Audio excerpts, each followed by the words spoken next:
ఈ రోజు మనం బ్యాంకింగ్ సెక్టర్ ని డీకోడ్ చేద్దాం. బ్యాంక్స్ ఎకనామీకి backbone. HDFC bank or State Bank of India లాంటి బ్యాంక్స్ డిపాజిట్స్ తీసుకొని లోన్స్ ఇస్తాయి. డిపాజిట్స్ మీద తక్కువ ఇంట్రెస్ట్ ఇస్తాయి. లోన్స్ మీద కొంచెం ఎక్కువ ఇంట్రెస్ట్ చార్జ్ చేస్తాయి. ఆ డిఫరెన్స్ నుంచి వాళ్ళ మెయిన్ ఇన్కమ్ వస్తుంది. నౌ బిగినర్స్ కి important part KPIs. First NIM net interest margin. ఇది బ్యాంక్ లెండింగ్ ఎఫిషియన్సీ. సింపుల్ గా బ్యాంక్ 5% కి డిపాజిట్స్ తీసుకొని 9% కి లోన్ ఇస్తే ఆ difference earning spread. Second Kasa ratio. Savings and current accounts లో ఉన్న లో కాస్ట్ డిపాజిట్స్ పర్సంటేజ్. కాసా ఎక్కువ ఉంటే బ్యాంక్ కి చీప్ ఫండ్స్ దొరుకుతాయి. ప్రాఫిట్స్ ఇంప్రూవ్ అవ్వచ్చు. Third GNPA and ఎన్ఎన్పిఏ.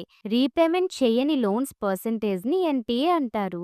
ఎన్పిఏ ఎక్కువ ఉంటే రిస్క్ ఎక్కువ. Fourth loan growth. బ్యాంక్ ఎంత ఫాస్ట్ గా లోన్ ఇస్తుంది. హెల్దీ గ్రోత్ పాజిటివ్, కానీ too fast growth risky lending కూడా అవ్వచ్చు. Fifth provision coverage ratio. Bad loans కోసం బ్యాంక్ రిజర్వ్స్ పెట్టిన సేఫ్టీ కుషన్. పీసీఆర్ హై ఉంటే బ్యాంక్ సేఫర్ పొజిషన్ లో ఉన్నట్టు.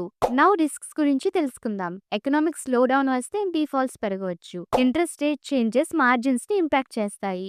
Regulations by reserve bank of India policies కూడా ఇన్ఫ్లుయెన్స్ చేస్తాయి. సింపుల్ గా చెప్పాలంటే banking sector performance economy health, interest rates and loan quality మీద డిపెండ్ ఉంటుంది.